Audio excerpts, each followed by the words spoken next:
We'll begin at 8:20. She came first. Okay. A very bright evening to one and all present here. I request all the students to please be seated. Kindly make sure that we all follow the guidelines. The guidelines are very clear. You all can chair the candidates by seating in your respective positions. Please don't stand while chairing. Make sure you are sitting away from the barricades and there's some space for people and the security personnel to walk along the barricades. Please be seated, everyone. Please cooperate with the election manuals, security personnel, as well as SECC commissioners. Secondly, all the audience that are sitting right below me, please ensure that you maintain the decorum.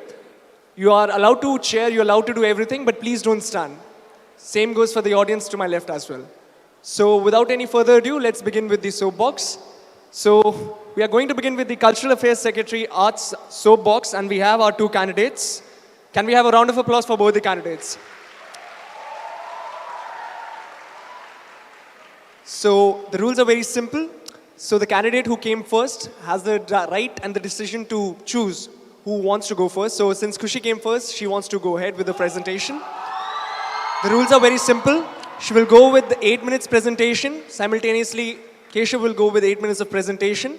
After that, there would be a cross-questioning round, right? They can ask 3 cross-questions to each other with 2 follow-ups. Kindly note both the candidates that there are only 2 follow-ups. So it's not per question follow-up, but it's just that you only have 2 follow-ups, so use them judiciously.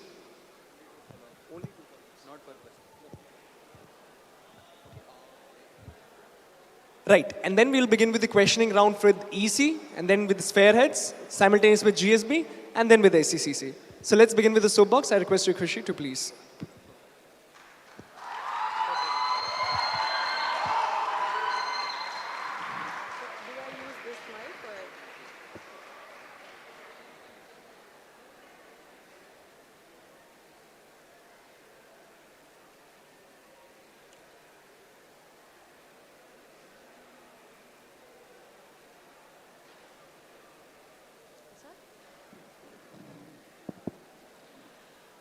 Good evening, everyone.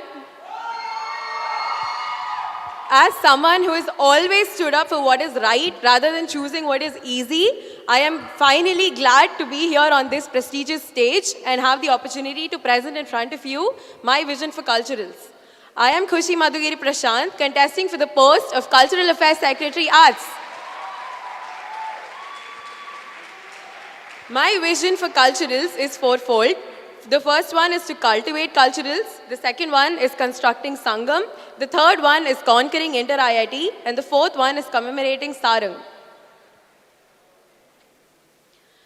So for my first bucket, which is revolutionizing Sarang, with my first point, Sarang Enchanted, I will be enhancing the user experience by establishing a connection to Sarang that many of us lack when we are on ground on the fest and we don't know where to go or what to do.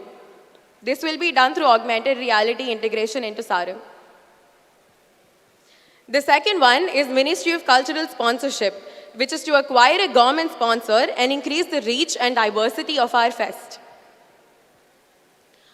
The third one is Sarang at Zanzibar, where I will be starting culturals at Zanzibar and bringing international branding and promotion to Sarang.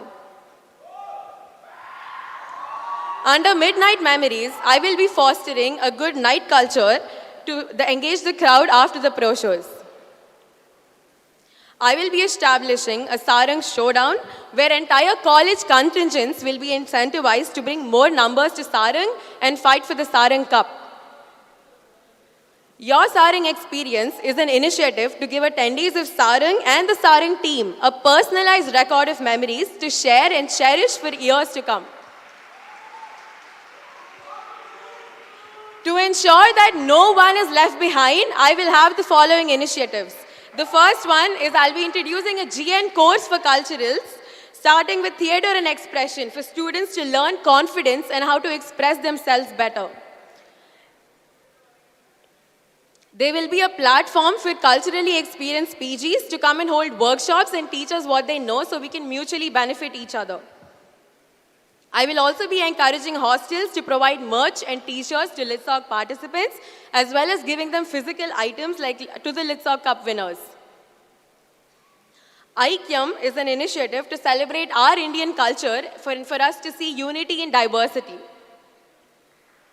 From Clubs to Community is an initiative for GSB members to propose and organize events that they want to see clubs do.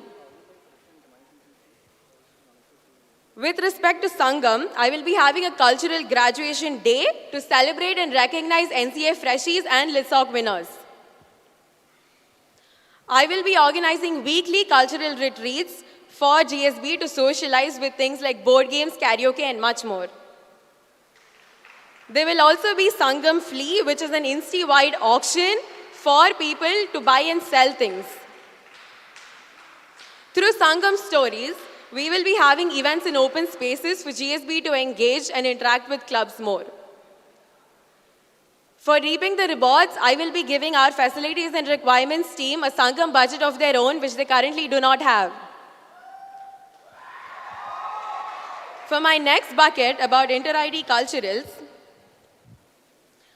IITM Whistle Podo is an initiative in which is a twofold process. One is to take the contingent to more open competitions and have a feedback and analysis system so that we can do better and win Inter-ID Culturals Meet 7.0.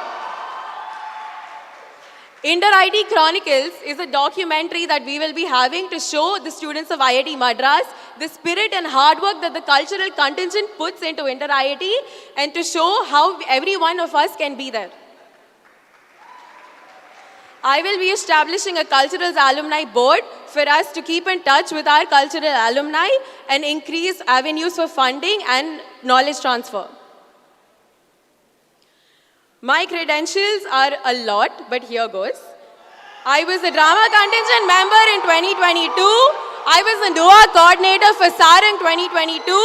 I was the drama contingent captain for the year 2022 to 23. I was the drama club convener for Sangam and Sarang 2022. I was the Inter-IIT Cultural Meet 5.0 Theatre Arts Head. And I was the event score of Sangam and Sarang for the year 2023. May the arts be ever in our favor. Thank you.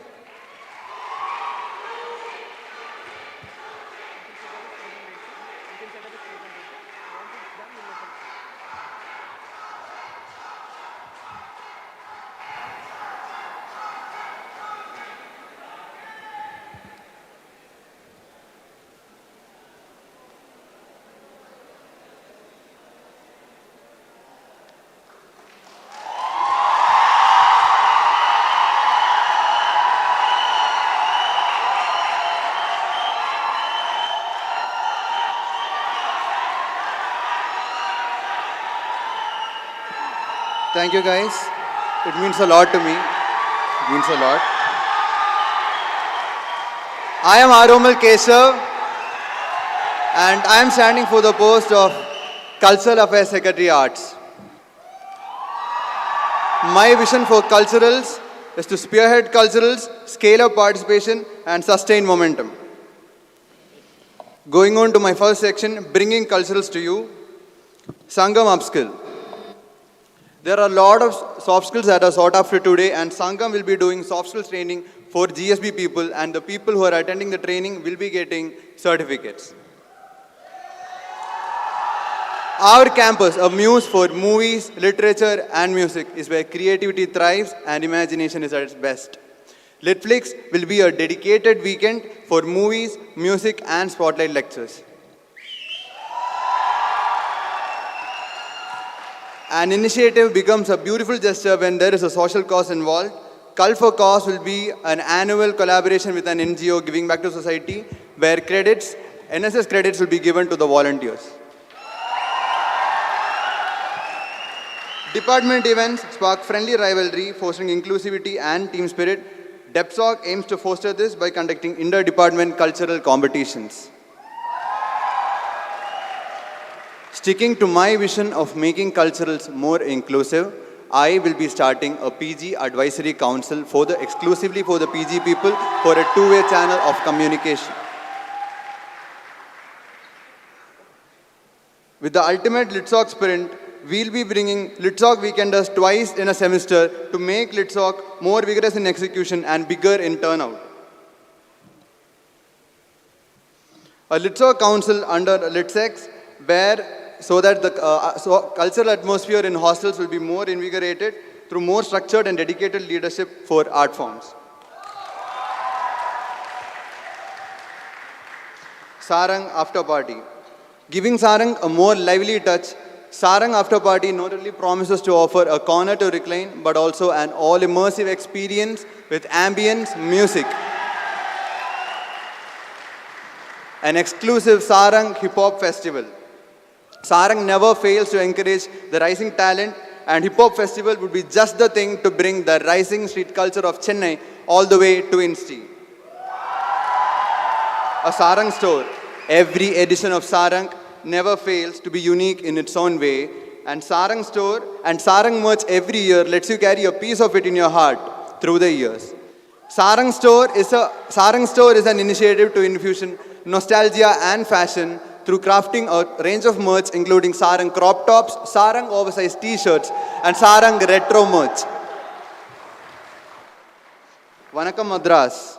Sarang is set at the heart of bustling Chennai and reverberates with the spirit of the city. Vanakkam Madras is an initiative formulated to reach out to the city and its people by conducting promotional events in the hotspots, city hotspots. Namma Studio. In the thriving indie scene of Chennai, Sarang's Namma Studio introduces the Indie Fest.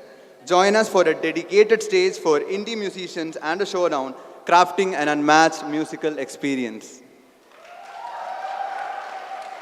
Rang Bazaar. Rang Bazaar will be a versatile and vibrant street marketplace constituted by small vendors, women entrepreneurs, and IITM students. Supporting creativity and opening up opportunities to empower these factors make it an initiative with a cause. Kutti Sarang. Children embody all the energy that Sarang possesses, and Kutti Sarang is the initiative to harness it. Kutti Sarang will be competitions and workshops catered exclusively towards juniors. Recognizing talent, culture, venture. Your creative enterprise means a lot to you, so as to culturals. That's why we are starting Culture Venture, an initiative whereby a transactional dialogue will be initiated between the buyers and sellers in Insti. Instagram. Insti's content creators have all the potential to be Instagram sensations, and Instagram is designed to provide them with all the boost they need and to make their content top-notch. Bootcamp. Preparation is key. At Contingent Bootcamp, we sharpen skills for contingent selections with expert-led refresher sessions, empowering aspiring contingent members to perform better. Introducing Contingent Main Camp, where prior to intra-IT, our cultural contingent will get a real taste of what actually happens through bonding sessions, tester shows, and professional training. Sangam, a place for every face. Golden Ticket. Are you an arts enthusiast who blocks their calendars for lit and arts events in Chennai? Then watch out for Golden Ticket that will take you out to the cultural extravaganzas of Chennai. Sangam Cookin. Sangam Cookin is an initiative whereby clubs come with cultural projects where the GSB also can be a part of. InstiFeed. InstiFeed will act as the all-in-one cultural newsletter that you wait for to get all your cultural updates every fortnight, and culminating in an yearbook to flip back to memories. Alumni. Alumni are reconnected to their cultural communities through Alumni, a channel for them to contribute financially and in many other ways to their clubs. Last 2 minutes. Now coming to my credentials. 2 minutes. I started out as a fashion contingent and fine arts contingent member. I was a super coordinator in EML. I was a manager in Global Engagement Council. I was a design correspondent in T5E. I was a strategist in C36. Last year, I was the fashion club convener. I am the cultural outreach committee head, and I am the event score.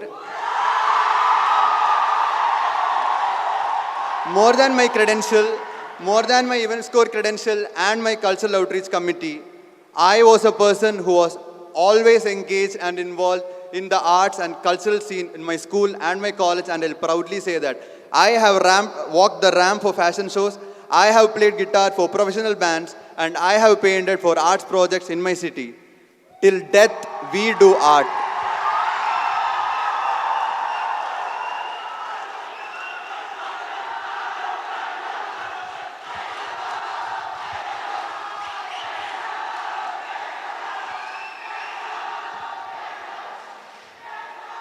So with this, we'll now begin the cross-questioning round.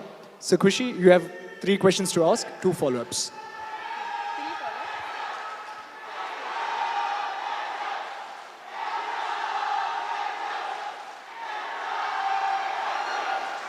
What's up, Macha? Finally showed up, huh?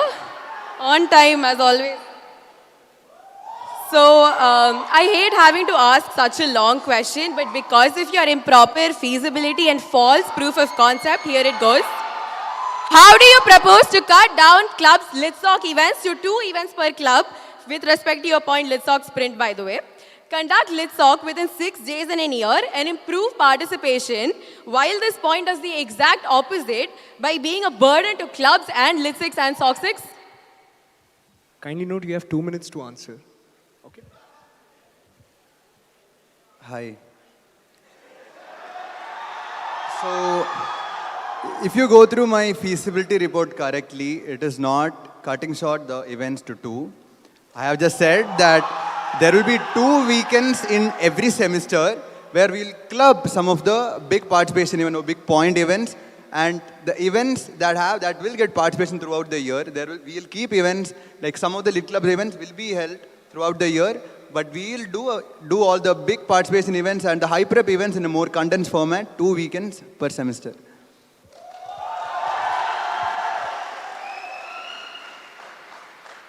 So I don't think you got my question right. I asked, how will this improve Litsock participation, because we are already facing dwindling participation, and how are Lit6 and SOC6 going to get participants for it, considering you want an inauguration ceremony, multiple events, and your IIT Kanpur problem is, proof of concept is completely flawed because I have spoken to them. First follow-up, right?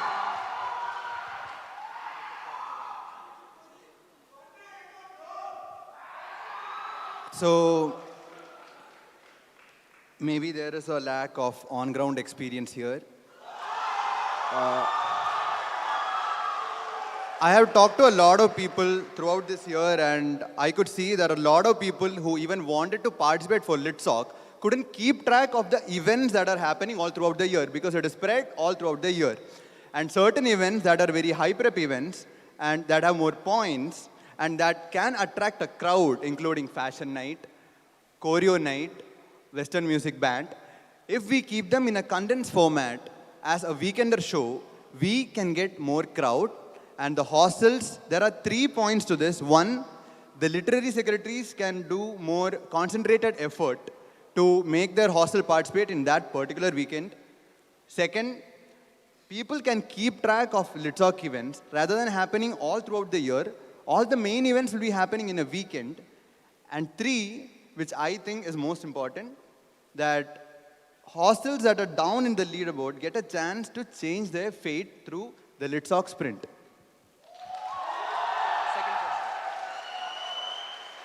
It doesn't look like you've spoken to people or a Litsec or a SOCSec, but it's fine. My second question is that your point Sarang after party is vague and it also lacks feasibility. But how are you going to manage putting a lounge next to RMN block with sound, lights, and who exactly is your target audience? So this year when we were organizing Sarang, most of the colleges that were coming for Sarang had a complaint that there is nowhere for them to sit and there is no lounge zone. So this year we actually had a plan to set up beanbags and a lounge zone in an area in front of RMN. We even went up to set Ambi there, but then it couldn't culminate. We couldn't do it properly. So next year we will be doing a proper lounge zone and socializing area with ambience, with beanbags and areas for people to sit and socialize, and also with events happening after pro shows. I don't know how you're going to manage events after pro shows. I hope you know our clubs are overburdened if you know that. But my third question is this.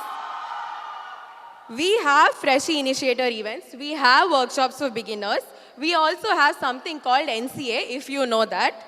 What is your point, contingent boot camp, adding new to cultures, except again, burdening clubs? If we talk about burdening clubs, then we have a point where entire informals is working throughout the night after pro shows. Let's not come to that. Yeah, straight to your question. A lot of people are there in this college, in this institute, who are not beginners, but also who are not professionals in what they do. And they are shy or they are not willing to come for contingent selections. And one thing that I notice as a person who has been to 2 intra-IITs consecutively is that we are not utilizing our talent pool completely. And all the other IITs are doing that. They are even taking into account their PG population. Contingent bootcamp is not for beginners like NCA. NCA is for beginners. Contingent bootcamp will be like an orientation session before the actual contingent auditions so that people can come, and there will be expert training as well as contingent sessions so they get an idea of what the contingent expect from them, and contingent knows that this is the talent pool to expect, and these are the people that we have in this institute. It is basically a pickup session, a warm-up session, and not a session for beginners. I don't think you know that NCA has selections. It's not exactly for beginners. But how do you, and you didn't answer my question either. And by the way, if you were in event score, you would know that there are 13 contingents. So how do you justify using your 1,62,500 on these boot camps when again, we already do beginner workshops and Freshie Initiator events and NCA when you can spend it on the actual contingent instead? So, like my co-candidate said, we actually do a lot of workshops throughout the odd sem. My main point was to optimize these workshops that we have all throughout the odd sem. So actually, the amount we spent just for workshops in the odd sem is around 1.6L, 1.5L just for workshops, and that is scattered all throughout the odd sem. Contingent bootcamp is actually using this exact same amount of 1 lakh, 1.6 lakh. At the same time, it is a intermediate prep for intra-IIT. So I think that serves the cause better.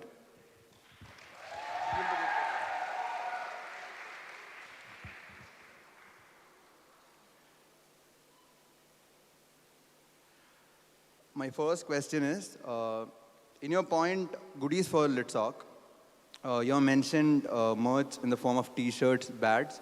Let's approximately, t-shirt, let's take 250, which is almost 12 times a badge.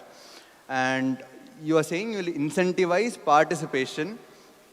And assuming they are incentivized and they come for LitSoc, assuming at least 2 people come from each hostel, and we get participation through this initiative, but you have not put any financial feasibility in your feasibility report, and you have not mentioned feasibility by the LitSECs of any hostel also. So how do you think the money will come for this initiative of incentivizing LitSoc through goodies? So I have spoken to the Hostel Affairs Secretary and various LitSECs and SOC6, and if you read my feasibility report properly, this budget will come from their hostel budgets. I, as a cultural secretary, will be pushing them to give merch to LitSoc participants to incentivize participation.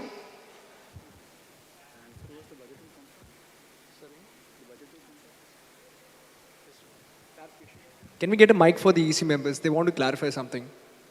Election managers, Kaushik, can you get one mic for?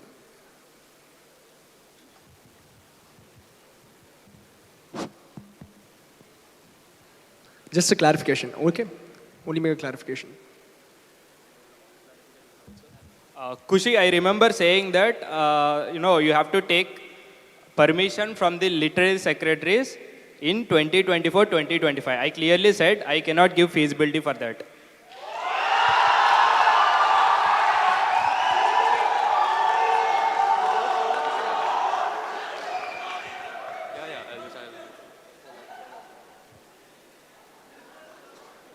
I think the Hostel Affairs Secretary has also asked one question, but still going on to my follow-up, first follow-up for that. are you aware how much a literary secretary gets in a hostel? A literary secretary gets only around 50K. That is this like max budget in like almost in every hostel. And by doing the math, if I'm not wrong, 2 t-shirts, assuming at least 2 people come, 2 t-shirts into, let's say 20 hostels into, we have 55 Litso competition, but we'll take 50. It will be around 25K. So 50K of a literary secretary's budget, in that 25K will go into making t-shirts. Is that what you mean? We have 55, if we have 56 LISOC events, and you would know that because I know that as an event score.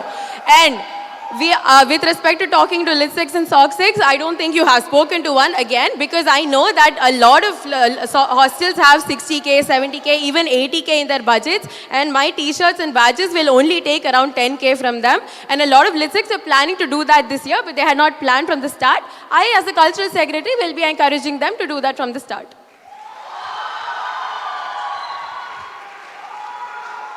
The second question. Of the 5 points you have mentioned for Sangam, your Sangam initiatives, 4 of them are already being done. And one, which is the Sangam flea, which I can proudly say was initiated by me too as a thrift store when I was a fashion club convener. I appreciate you taking up that, but still, yeah, four of your points are already happening.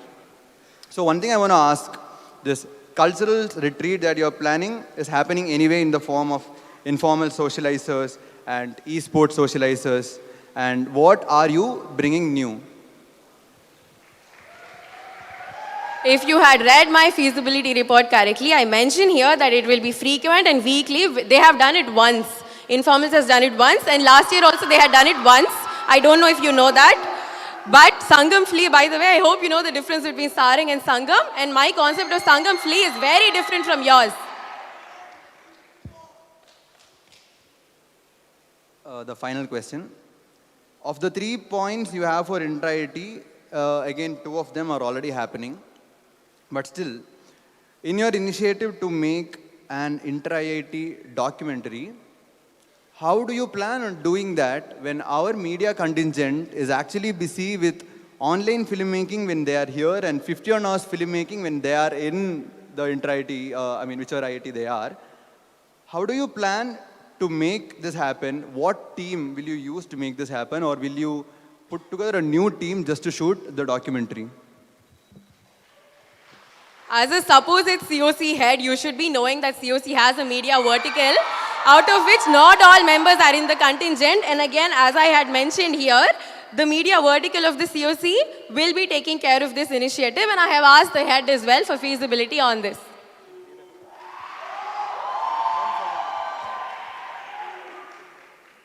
So, are you saying you will take, wait, first of all, I was the COC head, and I hope that it has clearly reflected in the Sangam account this year. Sangam account just in the OTSM has put more content than Sangam has actually put in any year, and I'm proud of that. Now, coming back to your question, so are you saying you will take the COC team along with you to the intra-IIT where the intra-IIT is happening? So around the travel will take around 3L, and the registration accommodation is also around 6.6L. And already we are burdened, and you are saying you'll take a new team all the way just for the sake of making a documentary. So I hope you know how much as an event score we had to push you to do any work. But I will be taking 3 to 4 members from the COC media vertical there, and we are allowed to take non-com members. If you want, you can ask the contingent heads as well. Right. With this, we are done the cross-questioning. We'll now move on to the EC and sphere heads. Same rules, 50 minutes for you guys, EC and sphere heads, and then we'll shift to GSP. Okay, I have some clarifications on whatever discussions have happened. So, Kushi, Keshav, theatre arts heads and literary arts heads basically was your responsibility. It's not a position that you can mention. It's not in the rule book or anything. So, both of you cannot put that in your manifesto or in your feasibility report. That's first thing.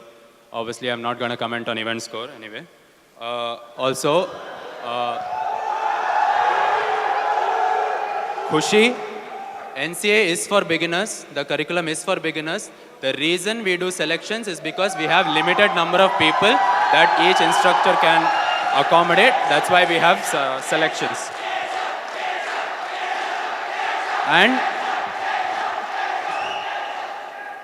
And for your non-competitive participants point for your documentary, there are around 240, 240 participation cap. The number of participants we can send from IIT Madras is capped at 240. Like every IIT is capped at 240.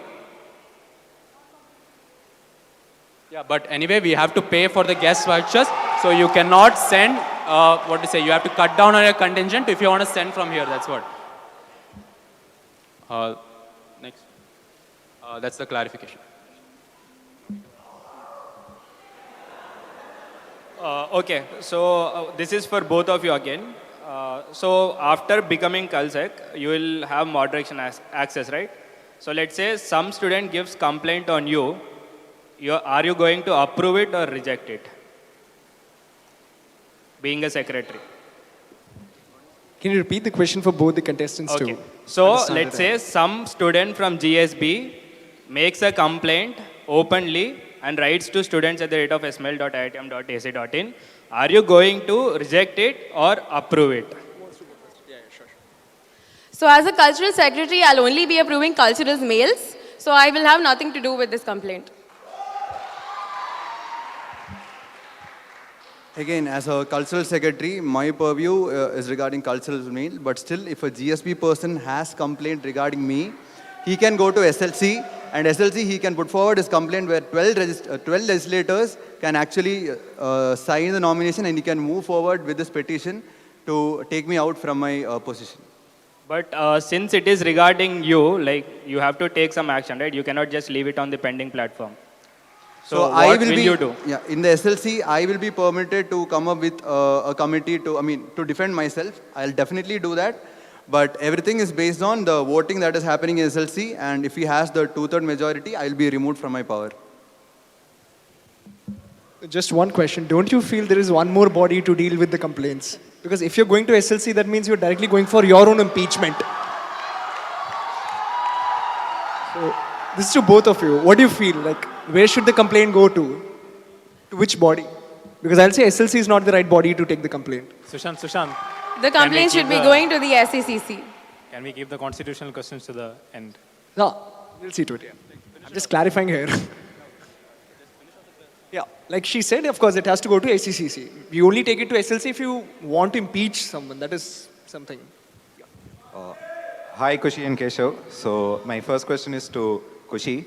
So I was the ex-SOC head when you were the ex-event score.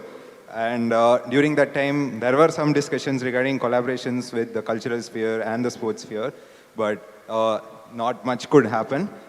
I think one reason was because of the reluctance of the event scores, and especially one of your co-cores was in the opinion that competent ISS, a flourishing sports sphere, and also an active SOC would mean more people would pick up sports and not come to culturals. So. And this would be a threat to the cultural sphere. So I want to know that if you become Kalsek, would you still have the same attitude? Would you still be jealous of the sports sphere and thereby being a threat to my sphere? I do not think we were any time jealous of the sports sphere. I think what she meant was crossing boundaries, which we have to keep to our boundaries, right? There's a lot of things, there are a lot of controversies like SAC, who will you SAC, when they'll use SAC, or yoga hall, and even during SARing a lot of things come up. So I, as a cultural secretary, I will negotiate with the next ISS, and we will figure things out from there. I have a follow-up. Yeah, okay, so that's good that you're at least open to discussions regarding collaborations. So my follow-up is that what plans do you have for those collaborations? Considering next year we are planning to expand Sports Fest, all South Indian IITs are going to come here. So I think a few ideas that could be thrown around are for the sports fest, for example, if you want a few cultural contingent performances that could be done. We also were planning something called Sportify, right? Sportify and Cult Olympics in already collaboration. happened. Sorry? It already happened last Yeah, year. but in collaboration with the cultural sphere. So we could try something like that. Those were a few ideas that can be thrown around. Yes. Okay, so one thing that I think this year's Dost also is emphasizing that all spheres work together and we collaboratively grow together. So I would like that from you. One more question. This is to Keshav. So, Keshav, I don't think you have any restructuring of POR points in your manifesto or something, but I personally feel value of PORs are being diluted. For example, the start of this year, there were 3 event scores, but during Sarang, there was only 1. And as an average GSB member, I thought Sarang was amazing. So, what's your opinion on that?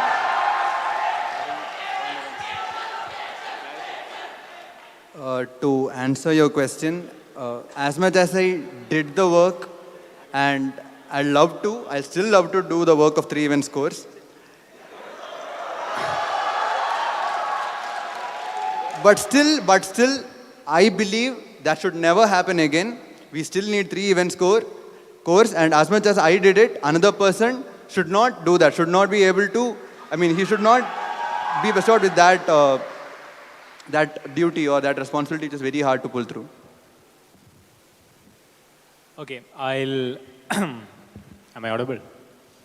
Hi guys, nice to see both of you here at the Soapbox. I'll address the elephant in the room. I think most EC members or even the entire student community would agree if I say that the minimum requirement of a core or secretary or a head is to, be there and not quit when things get difficult. Now, given the context of you resigning from event score conveniently, and the fact that the candidate who's standing against you is the one who had to come and do the work during Sarang, how do you think any of the GSB members can trust that you'll actually have, a same work ethic when you become Kalsec? Is event score a position of responsibility or a resume peak to get consult intern? Thank you for addressing my consult intern. There is no reason I would put for Kalsec if that was the only reason I put for event score. But yes, so I never actually left. I was always there for my conveners when they needed me. I was forced to resign because of the immoral and unjust work ethic of our cultural secretary.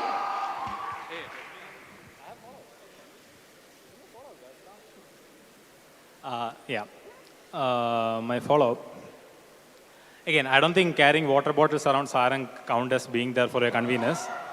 But my follow-up is, again, you can ask any of the secretary members, right? This is not to attack you or anything. But once you become a secretary, there are a lot of people who are still on top of you, right? You say that the cult sec wasn't conducive to your functioning as an event score. But once you become cultural secretary, there's a steering committee, there's a dean of students, there's admin. And if anything, this election itself is the biggest proof that administration can come one day and change everything. So if you can't handle a fellow student overbearing you, how are you going to stand up against, the actual administration who are much senior professors, who have much more actual concrete say over how things go if they want to, right? Your core position is where you need to prove that you can actually stand up for your sphere. And if you couldn't do that then, how would you do it as a secretary? So I don't think any of the administration will behave not like people and like controlling machines, but I can stand up for myself, which is what I have done throughout my core tenure, and I will be doing for the students of the GSB as a cultural secretary, right? I think that answers your question. Let's leave.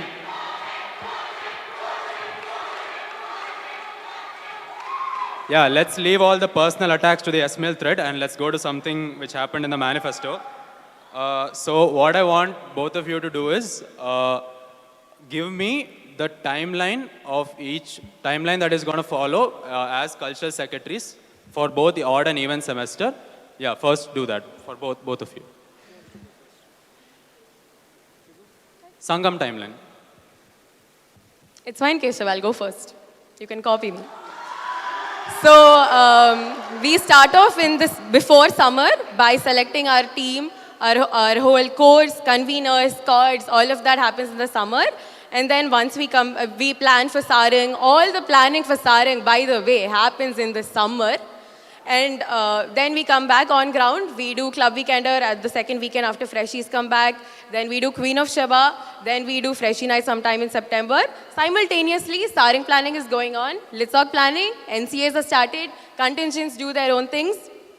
And then once Freshie Night is done, we have the theme reveals, we have fandom night, and that's where the odd sem ends. Then we have December work, which I think I have to clarify what December work is.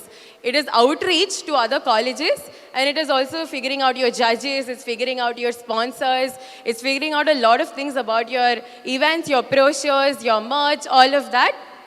Once we come to the event sem, then it's figuring out after Sarang work, right? So it's the prize money that's being distributed, and there are a few club flagships that happen, like Madras Ministry, Rossi Open, all of that we have to figure out. There's also the elections, there's apping process that's going on. I think that pretty much covers the timeline. Kushi, you can go first, but I'll again have to come and cover up for you.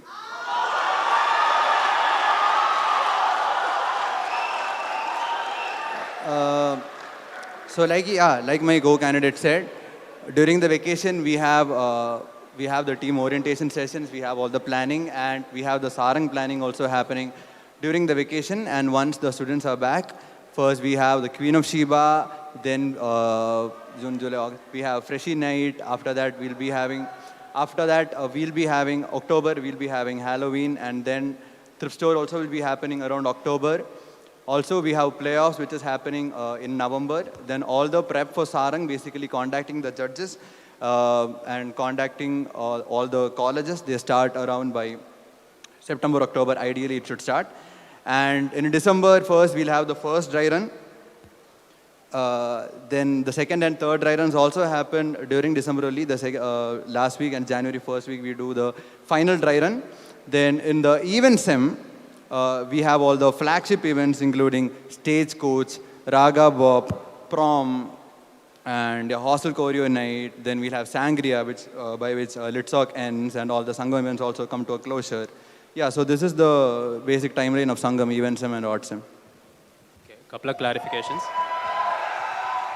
I think Keshav, you missed Club Weekender at the starting, and I think you missed somewhere in the end sems period you put some events, so that does not happen. Kushi, if you do Club Weekender on second week and Queen of Sheba on third, then quizzes will start, and then your point about IQM will not be feasible because you'll not have a weekend to do it on between Club Weekender and quizzes. Okay. So next I want you guys to tell me the budget of each like inflows and outflows of your manifesto points. This is basically to find out if you have like proper financial feasibility in mind. You want to go first? Yeah, nobody wants to go first. So the new initiative that I have come up with is Litflix, and for Litflix, basically the budget we need will be for Spotlight, for bringing celebrities and speakers. We'll be giving them 1 lakh. And FR will come around 22,000, and for the informal stalls and other stalls, we'll spend 6K. Again, 10,000 for workshops related to literature. These are the outflows. And the inflow will mainly come from registrations for the literary festival from outside colleges. The other initiative that I have planned is the boot camp and the contingent main camp. So for boot camp, assuming one class 2.5K and 5 classes by experts before intra-IIT, it will come to 12,500, and 13 contingents we have, 1,62,500. Now another new initiative that we have planned for Sarang, which is the Sarang After Party and Sarang Hip Hop Festival. For Sarang Hip Hop Festival, choreo, we'll be giving only first prizes because we are expanding hip hop, we are expanding streets, we are expanding it to choreo, graffiti and rap. So we'll be giving only first prize, which will be 40,000, 40,000 and 20,000 for graffiti. Now the judge fee, which we usually give for streets itself is around 1.75, 1.5. That will be increasing to 2 lakh. This year we gave around 1.5, 1.75. We'll be increasing that to 2 lakh as overall judge fee for hip hop festival during Sarang. Also, a lot of artists who come for streets during Sarang, they are usually not only talented in choreo, they are also very much talented in graffiti as well as rapping. That is why I brought this initiative of hip hop festival. Yeah, so that is basically all the, and also for Namma Studio, which is the indie festival, it will be experimented to, because we are starting out, we'll start it as a Nova Vertical indie festival. And to bring 6 to 7 artists, we'll be spending around 75,000, 80,000, which was actually less than the amount budgeted for Nova this year. So starting with my Sarang points, for Sarang Enchanted, it will be costing around 70,000 to 90,000. This will be covered by the sponsorship that we'll get from the sponsors for the app. For my Sangam budget, we start with the goodies for Litsock. It will be added to the Sangria budget. IQM will cost around 5 lakhs. Cult Grad Day, again, Sangria budget. Culturals Retreat, ideally no budget, but then it may take a bit from the Sangam budget. Sangam Stories, again, it will not add much because the club activity, club session should be coming from the Sangam budget. Inter-ID Culturals, the documentary will take some budget. Yeah, that's about it. Okay. So, this is to Kushi. You have mentioned about your one particular inflow for Sarang specifically related to budget, which is your Ministry of Culture sponsorship point. So tell me, what benefit are you getting from this? Like, are you treating this like a normal sponsor? And how much are you expecting to come from this Ministry of Culture sponsorship? So we have looked at government sponsorship avenues before, but then it's mostly limited to tourism. So I will be expanding more into this. This is called the Ministry of Culture, and they have 7 zones. So the example I have quoted is the South Zone Cultural Center, which want to promote their region's culture. So as Sarang, if we do it and celebrate Indian heritage and diversity like that, then they are going to sponsor us. This will be a kind deal. Hi Kushi, I have a clarification about that. So in your feasibility report, you've mentioned we can look into government schemes. So there are no schemes. If you go through Ministry of Culture's website, you'll see that none of the schemes are applicable to us. The example that you mentioned, however, is feasible. But then there are no schemes, no sponsorship avenues. It's just a scheme. One more clarification. Inter-IIT every time tries to get Ministry of Culture sponsorship and has failed in the past 2 years. So something as prestigious as Inter-IIT is not able to get Ministry of Culture sponsorship, then it's going to be very, very hard for Sarang to get them, even if you do any sort of events for them.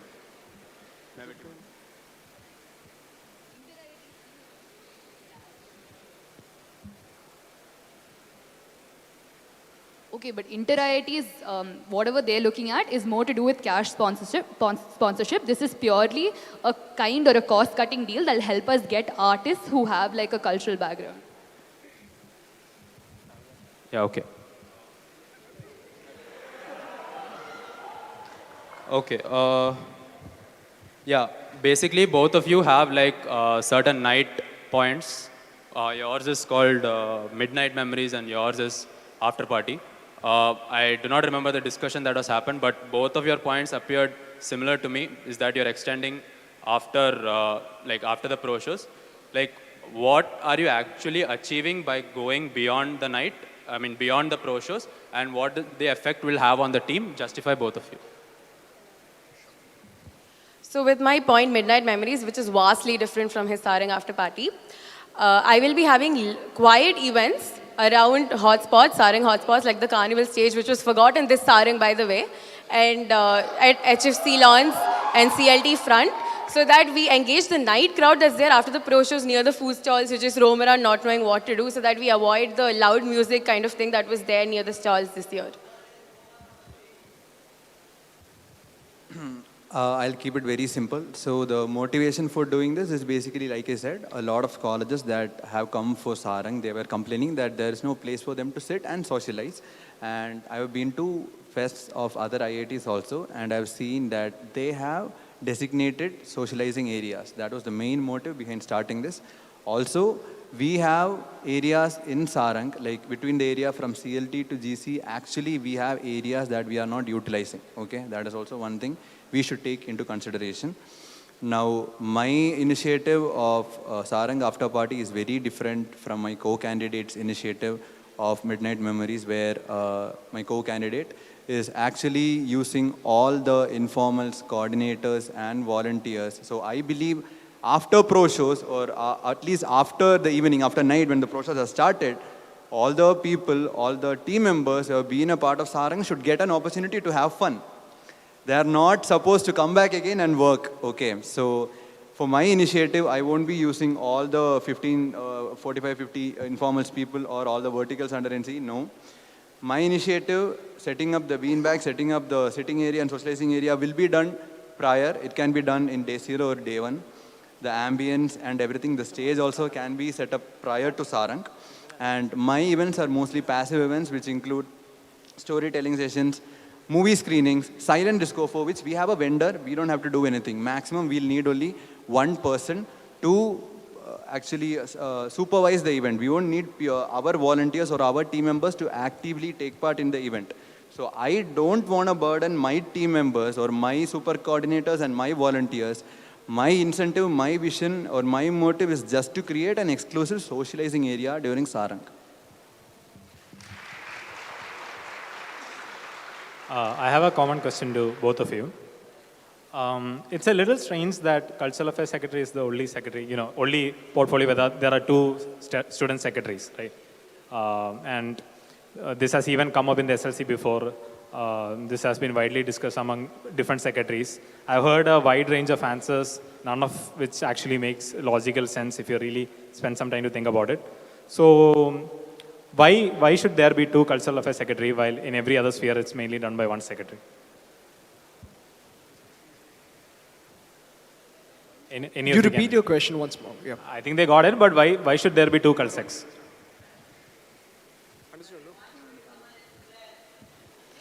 So the volume of work that a cultural secretary has, because they have to manage Sangam, Sarang, NCA, Letsoc and the contingent, is a lot compared to the other secretaries. I know a possible comparison could be COCAS because they handle 5 subsections under them.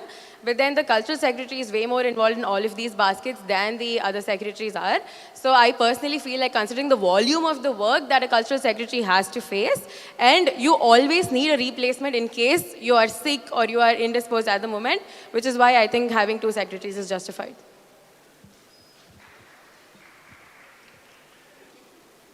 That point about having a replacement is correct. Now, why we need two cultural secretaries, like my co-candidate said, it is basically because we have a lot of things on our plate. We have Contingent, we have NCA, we have Litsoc, we have Sangam, we have Sarang.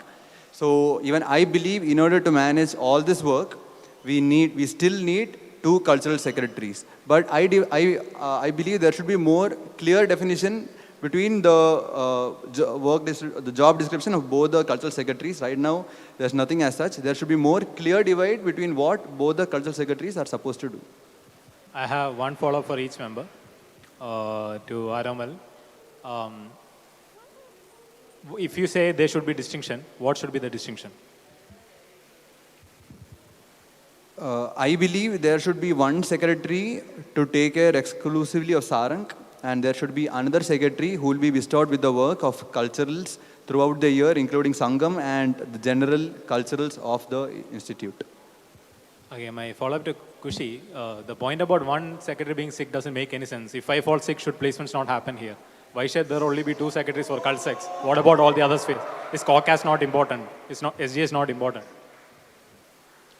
Okay, so first of all, there is a distinction. If you read the Students' Constitution, you would know that. And also how our club started with them being divided into literary and arts clubs. That's how the distinction came about. But what I meant was the volume of the work and the urgency of the work that's required. Personally, as someone who's been in the cultural sphere, I feel that it's required to have 2 cultural secretaries. Again, no follow-up, so I won't go into how placements is more urgent, but like. So my question is for both of you. So in inter-IT culturals, you guys came 6th. In sports, we came 1st. So no, like not comparing or anything, but I was part of both contingents where we came 4th in Roorkee and jumped to 1st. And one thing that I noticed was that inter-team bonding and captains bonding was a major aspect, reason that why we won this year. So as Culsex, what plans do you have to increase your inter-team bonding and also contingent bonding?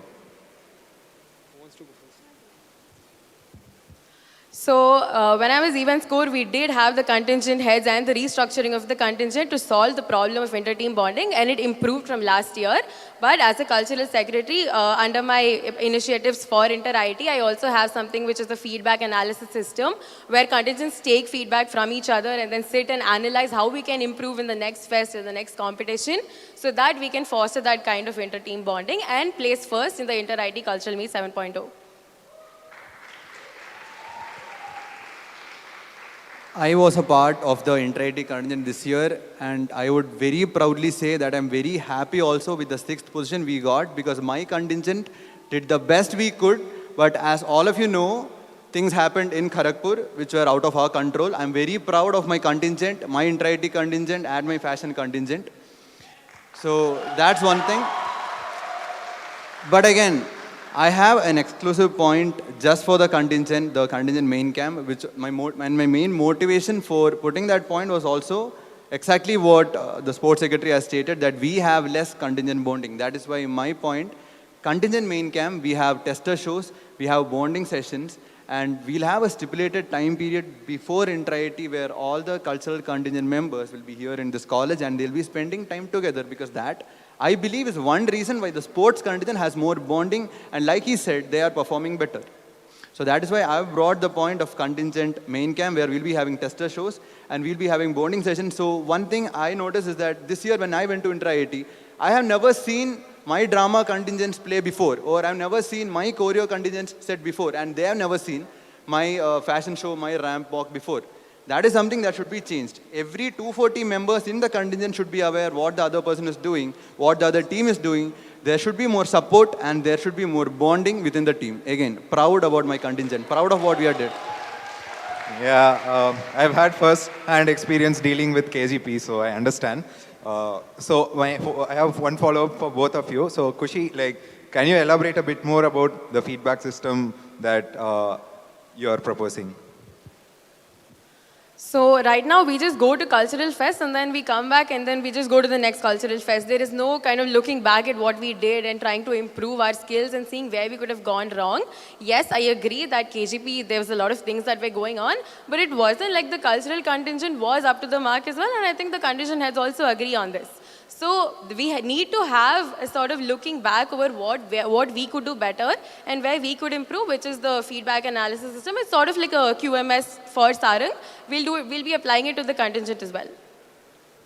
To Keshav, so about the contingent main camp, so what about the logistics and the budget? Because we spend about 20 to 25 lakhs for the inter-IT sports main camp every year. So how are you going to manage that? So about the contingent mess that you just asked, the choreo contingent has already raised a concern about the contingent mess for all these years. And as a cultural secretary, I'll be trying my best to make sure at least choreo contingent will be getting a special mess.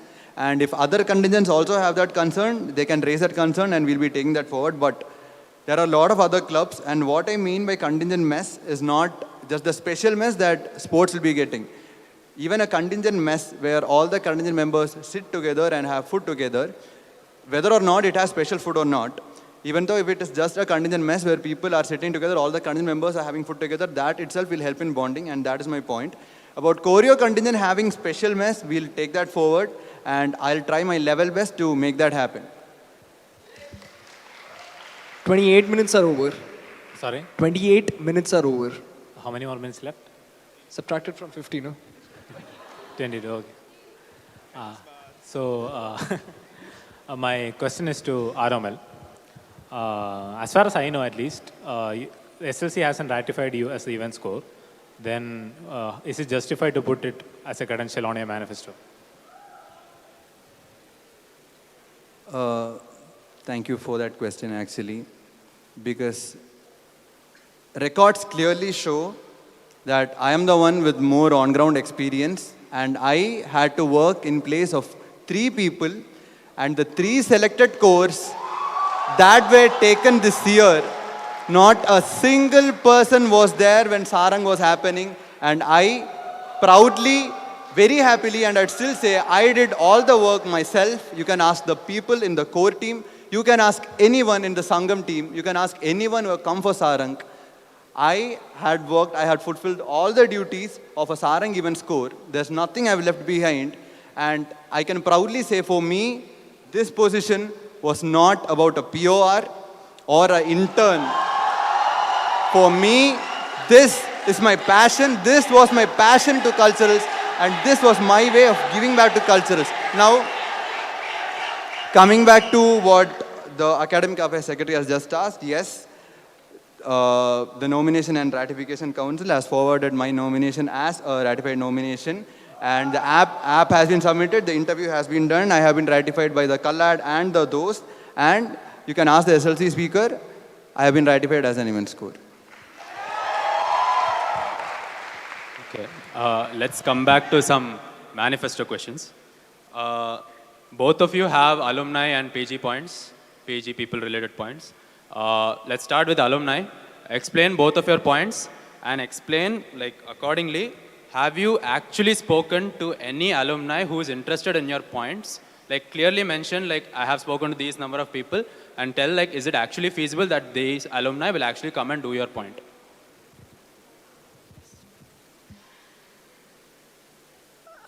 So it's amazing that you take credit for all our conveners' work. Interesting. But with respect to the alumni point, so I have spoken to multiple alumni. My point basically says that I'll be establishing a culturals alumni board. There'll be a few alumni heading it. We'll be rolling out an interest form. Whoever is interested will be part of that. It's for organized knowledge transfer and opening up other avenues for funding. And I have spoken to multiple alumni, including Sriram Keti Reddy, who is the previous Culsec, who is interested in heading the board.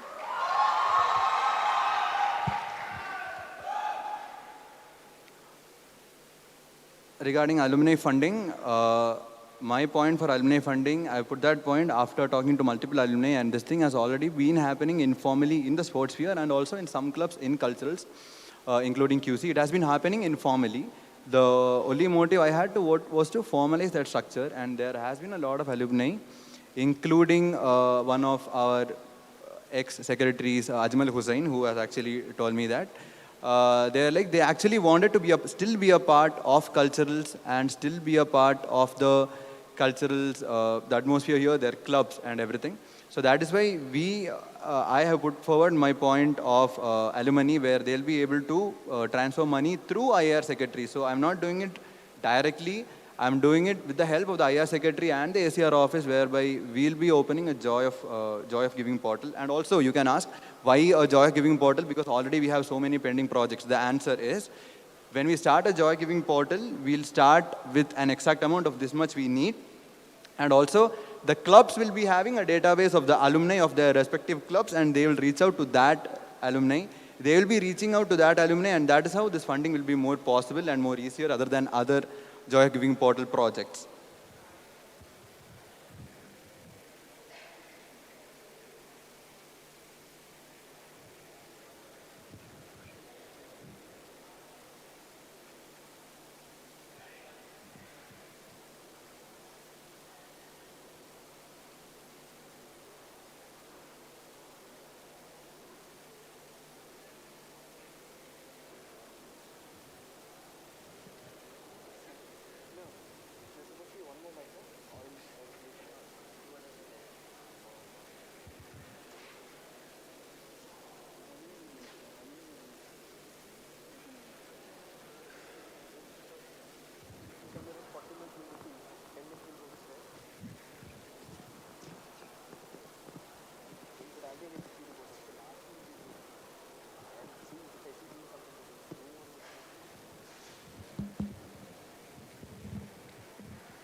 Check. Yeah. This alumni point has been there in like previous many Culsec manifestos. Both of you tell me why this hasn't worked out and what new things are you doing other than giving a G form or like collaborating with IAR secretary. What other things that the previous Culsecs have not done are you going to do, or how are you going to make this feasible from your end? So the difference here is I'll be establishing an official board for culturals alumni for them to feel connected to culturals and keep in touch with what's happening in Insti. Because when I took fund days from previous Culsecs like Subba Reddy, Bacha, Kankane, they said that they feel really out of touch with Insti, which is what I want to foster. And it's very helpful for our contingent and our GSB as well, which they can do with that kind of fund days because of the pandemic gap. Again, to answer your specific question, which was not done by my co-candidate, the reason alumni funding was not successful previously, I believe, is because it was more informal in nature. There was no formal structure, and it was all over the place. It was funding was never happening per club. So that's exactly why I'll be starting a joy giving portal, and the clubs respectively will be reaching out to their alumni. So there is a higher chance of funding. Higher chance of funding because the alumni will be more connected to their respective clubs, and if the respective clubs are reaching out to the alumni, they will be aiding financially.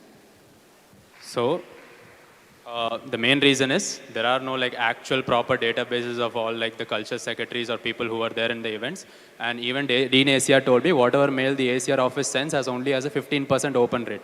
So that's why there are like not a lot of alumni trying to reach out to cultural teams specifically. And also Kushi, Sriram Ketreddy just texted me now. He's watching this Soapbox. He said you haven't approached him.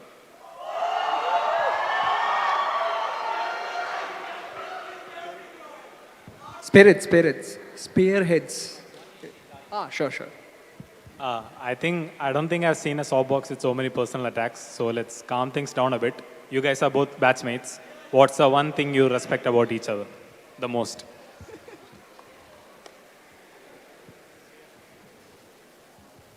I think I really respect how much he copies me because everything I do, he wants to do. I think that's really amazing. That actually was my favorite question in the Soapbox, and I don't want to give any a mock answer for that question. I'll be giving a genuine answer for that question. One thing I respect about my co-candidate, who has been my classmate and we have known for 3-4 years, no matter what is happening right now, I believe after all of this is over, things will be patched up. But one thing I respect about my co-candidate is her willpower. And that is something I still respect, and something, no matter what the results are, that is something I always respect about my co-candidate, her willpower.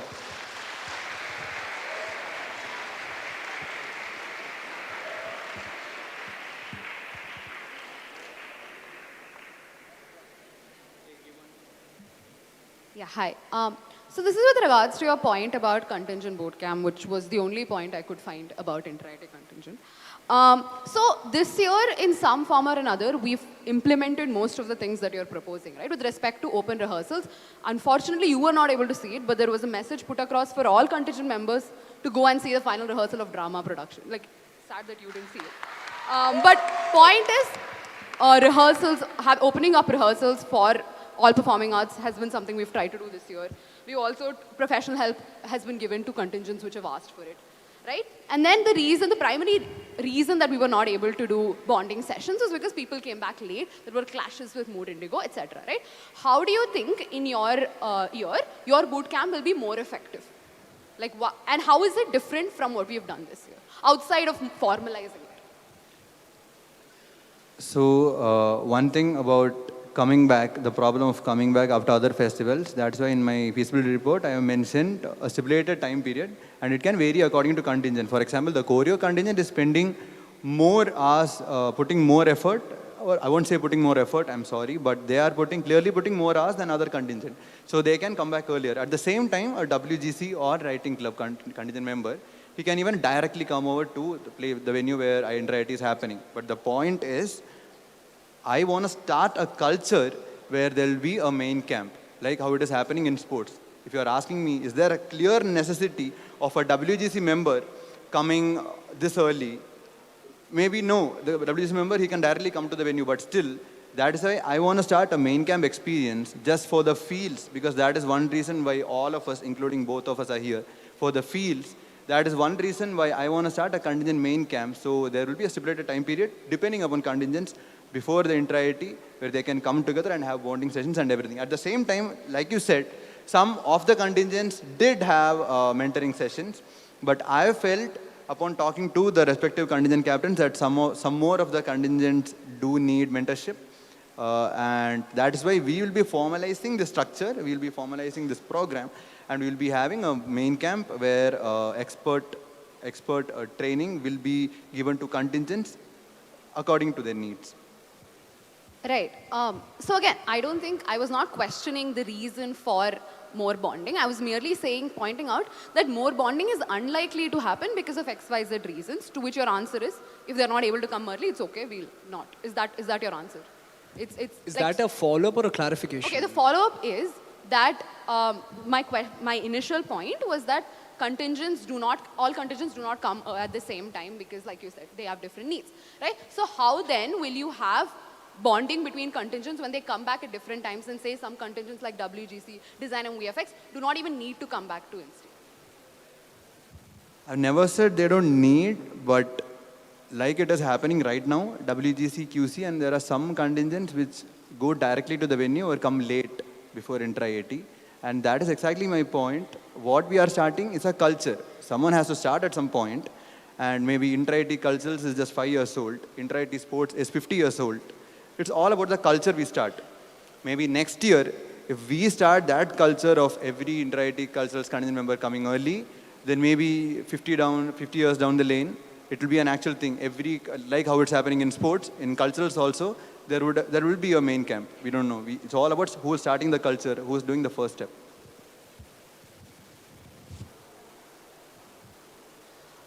Yeah, my question's for Aramal. So let's talk Alumni.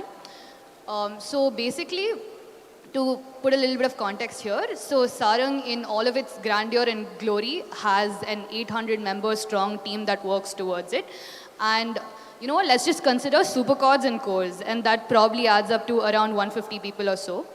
And I think they have pretty decent bonding as such. So despite all of this, can you tell me exactly how much on average we usually get through the Joy of Giving portal every year? So right now, if I'm right, how much we have gone through the alumni for Sarang is around 3L or 4L. That is exclusively for Sarang. And my idea of alumni is not just the money part. Maybe it's the words that is deceiving you, but alumni is also about reaching back to alumni. And one way they can aid is... Let's stick to the numbers right now. Let's stick to the numbers. You mentioned 3 to 4 lakhs. This 3 lakhs Just is... one thing. Can we allow him to complete his answer first and then we can clarify? Sure, fine. Yeah, so that was exclusively for Sarang. My idea is to bring alumni help for Sangam, because even though we have a Sangam budget, there would be certain initiatives, let's say revamping the music room or buying something new, or let's say for giving prize money during parliamentary debate. What we can do, or maybe even starting an overalling prize in the name of an alumni, what we can do is we can raise a proposal in the Joy of Giving portal, and the respective club alumni can fund. And that's how we'll be getting the amount. Apart from the Sangam budget we have, which will be for all the normal events of the club, or all the day-to-day runnings of the club and all the main events of the club. Apart from that, we can also have alumni funding for what is happening extra, some bonus events, or maybe some revamp is needed. So this alumni initiative is not for Sarang, it is for Sangam. And the money that we need, the amount that we need, will be raised, will be asked in the portal. So I'll start with a clarification and then follow up. So to clarify, firstly, on average from the Joy of Giving portal, we get usually 25,000, not 3L. The 3L that you're talking about is sponsorship money that we get directly from the ACR office, which is the Alumni and Corporate Relations office. They are sponsoring us from their budget. This is not alumni paying us to help the betterment of Sarang. That's my clarification. Secondly, so how this Joy of Giving portal works, as Jyotir already mentioned, is through emails. So do you think that your model is sustainable in such a way that in the long term, you'll be sending out frequent emails to alumni for Sangam events on a yearly basis? And how is this sustainable in the long run is my question. So how the Joy of Giving portal is going to work is basically with the help of the IR secretary, or after directly consulting the ACR office, we'll be putting a proposal in the Joy of Giving portal to which the alumni can donate. And that money will be coming to the ACR office, which will be later transferred to the stacked office, which we are associated to. And later it will be taken up by the Fin course, or the Fin in charge of the Sangam team. What you told me was procedure. I am aware of how this procedure works. I wanted to know whether it's sustainable or not. Is this initiative sustainable in the long run? Do you think alumni will come back every year and donate for all of these club events? And how do you think it's sustainable? I believe that this is a sustainable option, and that alumni will always be motivated to their respective clubs. Maybe if they are not doing for Sarang, maybe I don't know that, but they will be more than happy to donate for a particular cause of their respective clubs. And I believe it is a sustainable option. Thank you for that kick-ass answer. Hi, Kushi. Hello, Kushi. My question's to you. So just take a look at all the people sitting here. So most, or at least some of them, have been a part of this fear.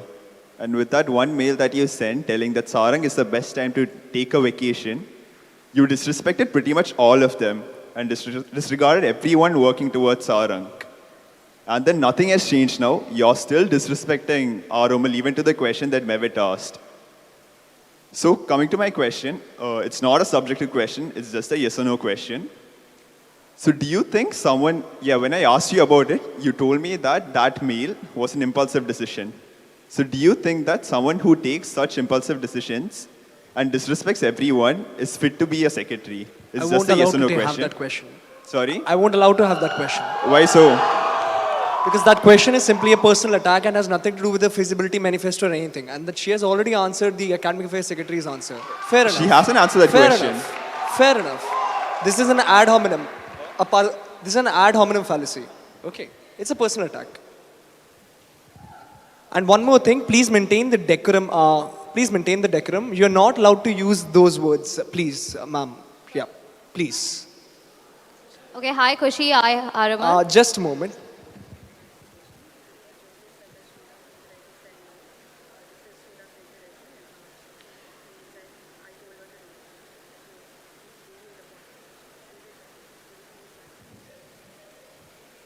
Okay, this is just a clarification she wants to give from her end with not respect to your question, but it's with respect to your question, Jyotir.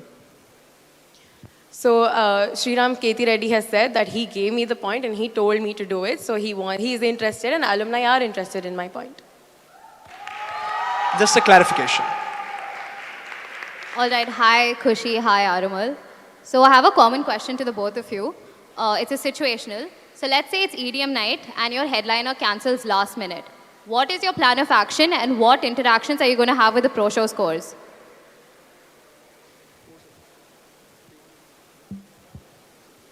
So if the EDM headliner cancels at the last minute, the first priority will be to talk to the agency, and most probably if you are not getting a replacement for it, it will be to sustain the act of the EDM opener.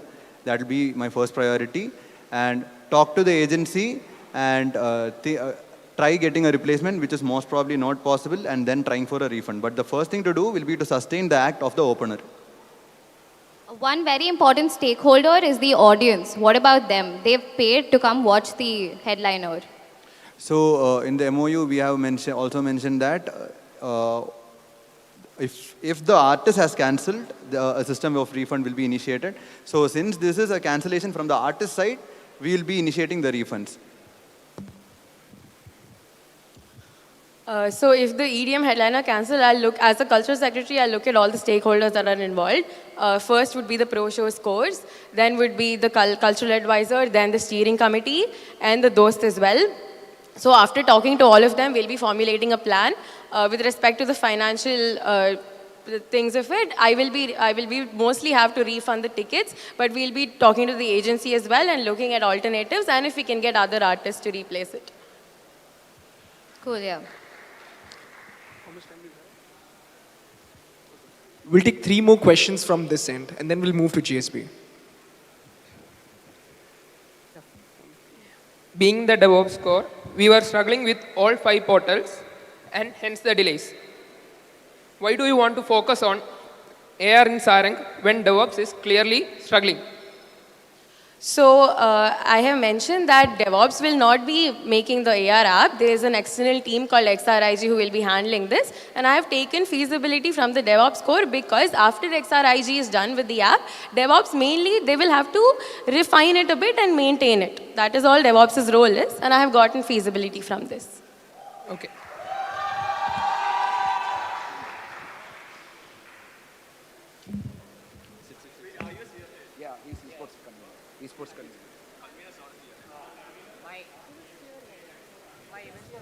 Did you send their names in the list?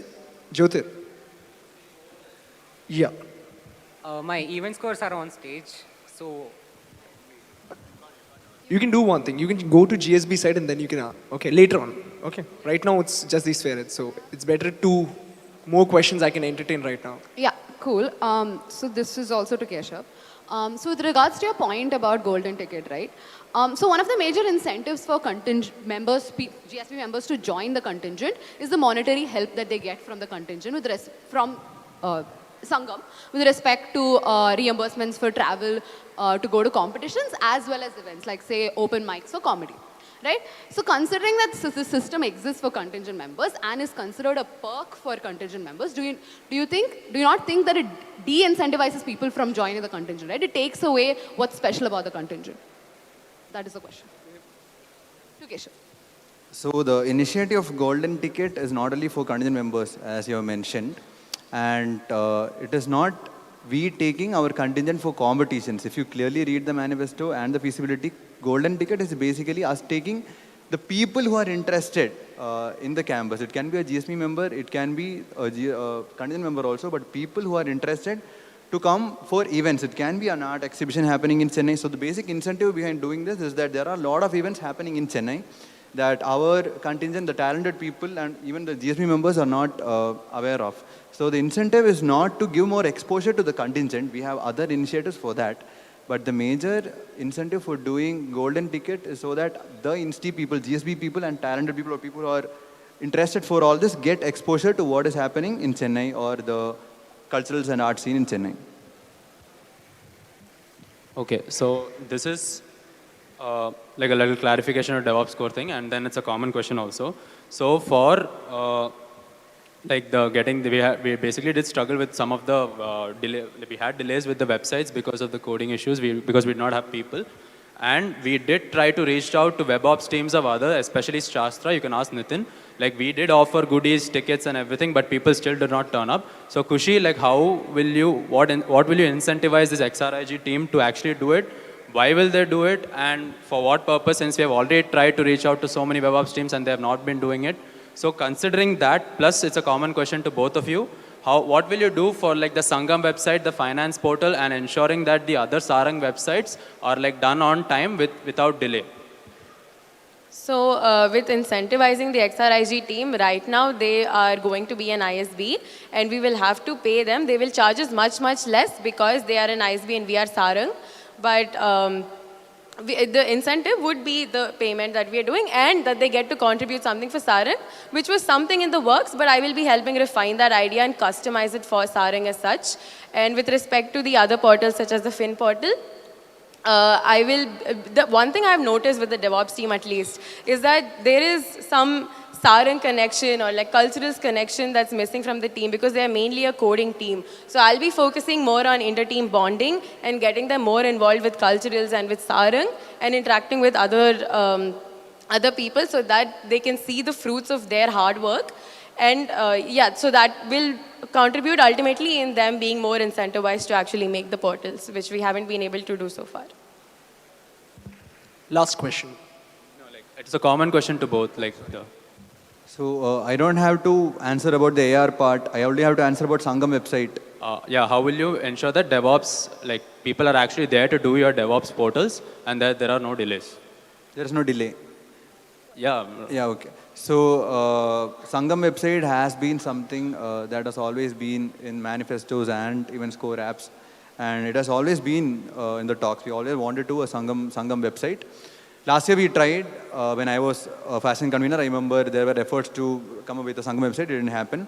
But this year, I can proudly say that the Sarang WebOps team, which is also what we are using as the Sangam website WebOps team, the Sangam WebOps team has bought the server for Sangam website, and we already started the work for the Sangam website. And as the Cultural Outreach Committee head and event score, I can promise the GSB members that the Sangam website will be live by March end. I can promise that. We have already started the work for Sangam website. Last question.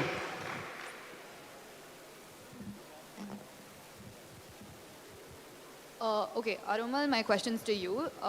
Let's talk about your initiative on Vanakkam Madras, right? So here you talk about conducting events in colleges, beaches and malls specifically, basically public places in Chennai. Firstly, how is this different from anything else that SR does? If your value add here is basically getting contingents involved, why is this a manifesto point and not an SR core app point?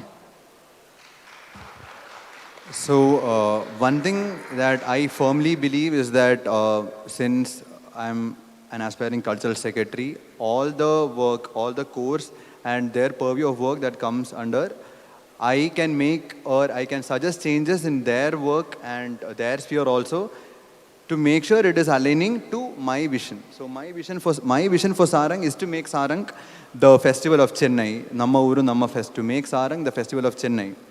And the idea of Vanakkam Madras, like the sponsor has already mentioned, the idea of Vanakkam Madras has always, it has been something, it is the SR team's mandate. I do know that, but the effort or the manifesto point is basically to optimize it and reorder things and make things better, to make our Chennai PR better, and to, because I believe the major participation we get for Sarang is mainly from the Chennai colleges, but then we are not focusing on the major Chennai colleges. This year we tried to do something called the Chennai Connect, if you remember, where we sent our SR team finally towards like 2-3 weeks before, just before Sarang, we sent the SR team to different colleges, but that was a last minute effort and that was not fruitful. And that is when I actually planned we should have a more concentrated point just for Chennai PR. And Vanakkam Madras is exactly that. It is a point. It is basically an initiative to focus more on Chennai, because we are already doing Milans and imprints, I know that.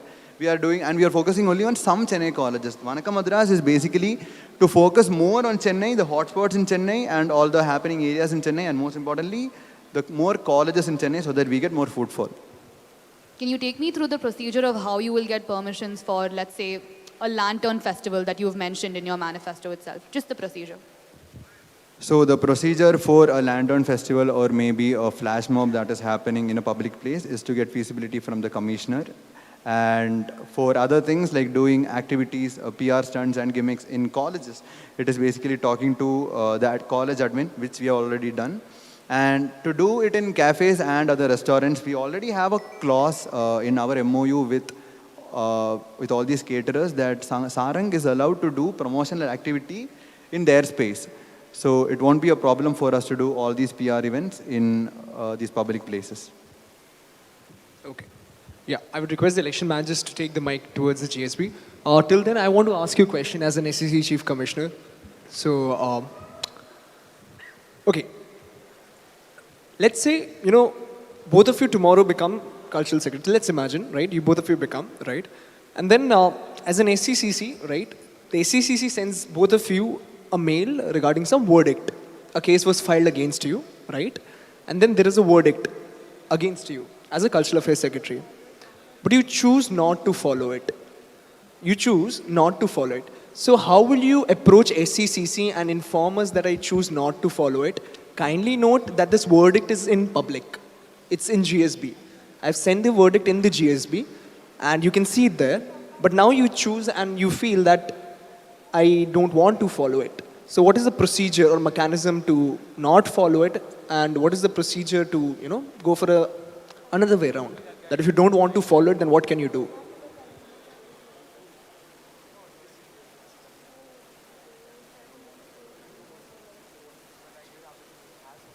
In short, if you don't want to follow the verdict, what is the alternative to it? What can you do as per the constitution or let's say the rules of procedure? Because by the end of the day, you are acting as an executive council member. So, yeah, you need to know what is there in the constitution and how to deal with it. As a responsible EC member, I would follow the verdict that SECC sends me. I would not say that I will not follow it. So, yeah, I think that would be my answer.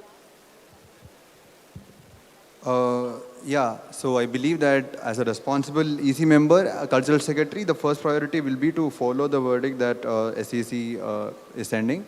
But also, if I choose not to abide by the verdict, I believe I can first send a written complaint to SEC itself and then approach SLC. Okay, I'll clarify both the points. So I will say for your answer, first thing, there can be situations, where you feel that something more can be looked into. Let's say the verdict, you feel there's some more potential in the verdict. So when that is the case, then there are some methods given by the rules of procedure and constitution. That is, let's say you approach to SECC, which he has mentioned. But he has not exactly mentioned how will you approach SECC. So you have two appeals, something called equity appeal and re-appeal. Re-appeal wherein you feel that the verdict should be looked into again and some parameter was missed while giving the verdict, first thing.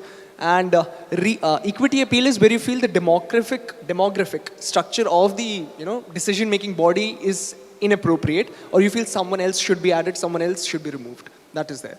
And we never take the decision of SECC to SLC. SLC does not have the power to override, overlook, or change the decision of SECC, right? You can only utilize these two mechanisms. One last question from my end to both of you. Let's say, SECC is a very booming body. It has recently come up in everyone's eyes in this tenure, I would say, under my tenure. So, yeah. So I want this body to go further. And I know that I cannot take this up alone, right? Idly. So you becoming a cultural secretary, what do you see in potential in collaborating with me and in what terms? When I say with me, that means with SECC. So how can your sphere, can they collaborate with SECC? And how will it help you and as my sphere? I think we do a couple of collaborations, at least with SEC, there's like a street play that we do, and there's competitions that we can do and events we can do to publicize whatever it is that you're focusing on. So I think we can encourage more of that so that SECC, we can create awareness about it and get people to know what it actually is, because I think that there's a lack of information that's there for the chase.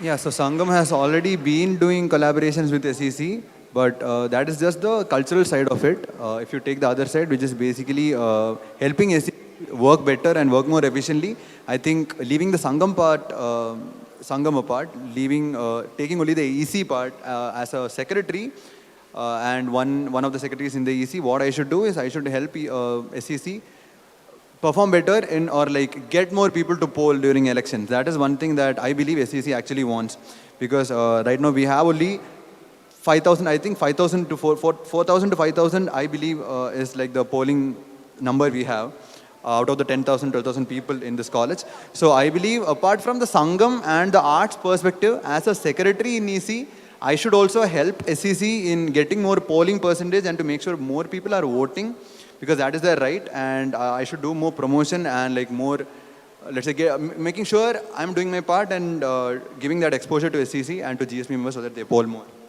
Fair enough, fair enough. So thank you for both your answers for SECC and SEC. Yeah, we'll move to the GSB questions. Okay, can we begin with the blue shirt, sir? Yeah, sir who's standing right there. Yeah, can we give him? So there's a time constraint. Please make your question concise, precise. Any follow-up is there? No, for GSB there is no follow-up. So my question is for both of you. I don't need an impulsive answer. This is also about thinking, okay? So my question is like this. As Cultural Affairs Secretary, how will you both work to bring researchers, undergraduates, to work, participate, and enjoy the events you mentioned? As I feel, there's a clear-cut gap between happening in our campus now. What particular initiatives do you wish to incorporate in order to increase the participation among postgraduate and researchers? And one more thing is how the outreach you will do to know what is happening and how you will bring these people to the organizing committee. So when I took fundraise from the research aware secretary, one thing that I noticed that we could really do is that whenever our Sangam events happen, research scholars are not very inclined to click on those mails. But they are inclined to click on something that comes from the Research Scholars Day, for example. So we will be collaborating with them whenever we are doing PG specific events. And with respect to what I will do as a Cultural Affairs Secretary, I have, I think, 3 manifesto points that are very relevant to PGs. PG mentors, Culturals Retreat, and Sangam stories. And we can make them PG exclusive as well. So I think, yeah, that answers your question. Who wants to ask next question? Please raise your hand. Sorry, yeah. Yeah. So one thing I've noticed, what I believe is the major reason why we lack PG representation in cultures and clubs is because PG people, they already had an undergrad life. They don't want to be coordinators. They don't want to be called coordinators, and they are not qualified enough to become conveners also.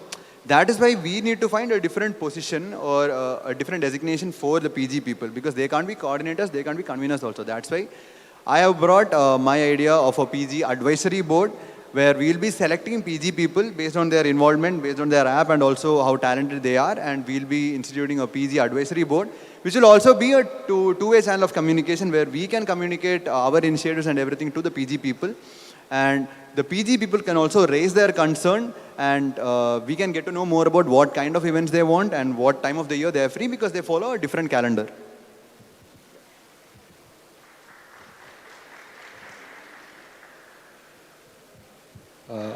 Hello. Actually, I can sit? Okay. Great preparation from both of you regarding Soapbox, and I also should appreciate the great preparation of planting questions from the EC side. But my question is for Keshav. With regards to your after Sarang, right? And you said specifically about how you are supposed to cater for outside college students to create a launch space.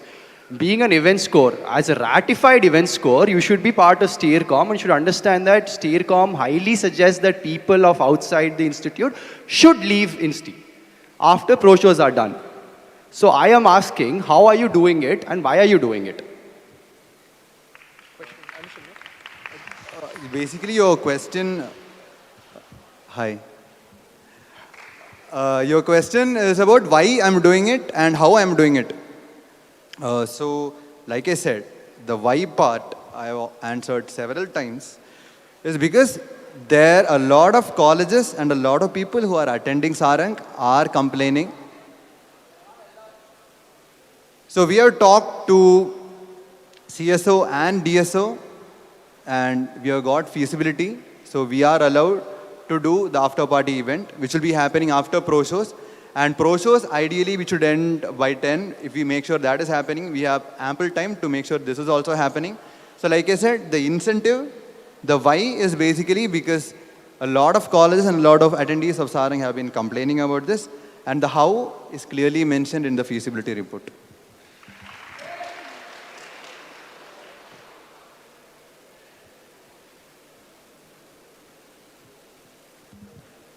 Hi. For context, I'm a convener. I'll sit. I'm a convener or even supercord. My question is to Aramal. So be loud. Yeah. Yeah, I'm audible. My question is to Aramal. My question, I'll first say my question and then I'll give the context. My question is, when did you start apping for event score, or rather, when did you intend on becoming an event score? Because I'll give the context. During Sarang, as a convener, I know that all of the cultural people had gone to Inter-IIT, but till 10 days before Sarang, I had no response from either Keshav or either the Culsex regarding anything I had, regarding any doubts I had about Sarang. So my question is, if you had intended becoming an event score before Inter-IIT, if you had intended on becoming event score before inter-IIT, you would have at least made sure that an infant club with inexperienced coordinators should be given guidance even during inter-IIT instead of ignoring their calls all day and then showing up 10 days before Sarang and hogging up all the credit that the conveners pulled off.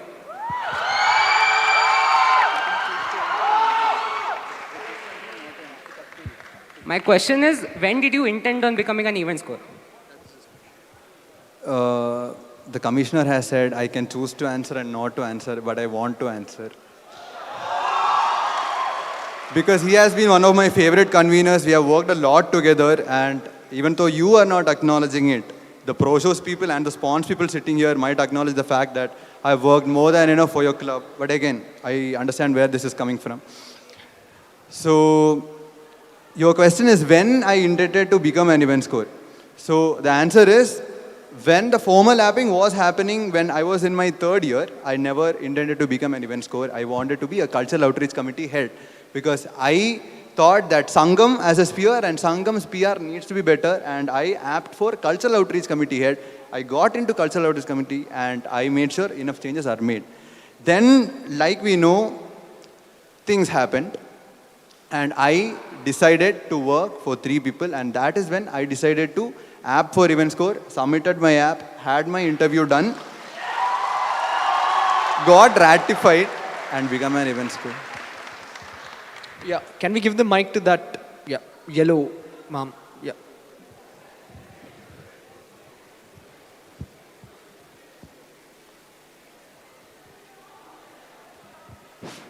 Hi Kushi, my question is to you. So, Kushi, according to your manifesto, your vision is to cultivate culturals, construct Sangam, and to voice out for what is wrong and stand up for what is right. Right? So, how well do you think borderline threatening an aspiring event score based on their political choice in INSTI elections will serve the purpose of your vision to cultivate culturals and construct Sangam? Is this the culture that you'd want to be cultivating in INSTI? I have never threatened anybody. I have no idea what you're talking about. A supporter of my yours, vision Kushi, sorry. does not I don't wanna be actually taking say names. that. Those are things that I have said that yes, I will always stand up for what is right, but that's not mentioned in my manifesto. My manifesto is about culturals as a cultural secretary aspirant.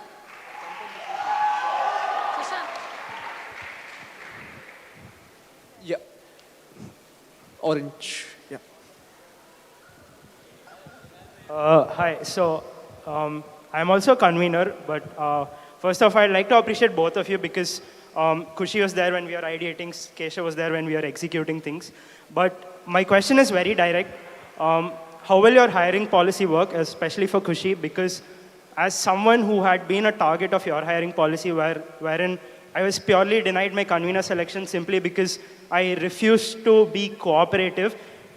The exact wordings that were told were, we want people who listen to us, not challenge us and think what they do is better. Will your hiring policy still be the same? If not, are you changing it? And when did you have a change of heart? Because I clearly was never informed about it. So the selections that happened were with 3 of us as event scores in consultation with our cultural secretaries and the previous conveners, and we felt that the dynamic between the other 2 people would work better. It was not because you were not cooperative or any other personal agenda like that. I do not hold personal agendas like that.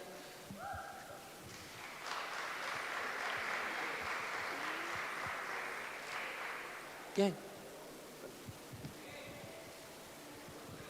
After your question, we'll move upstairs. So if anyone is having questions, yeah. Hello. My questions are a little long. I'll try to wrap it up as quickly. How many questions do you have? About 3 questions. They cover a broad topic. I'll be answering for a lot of them. Okay. Go ahead. Right. Kushi, one question for you, one for Kesav. I'll come to both.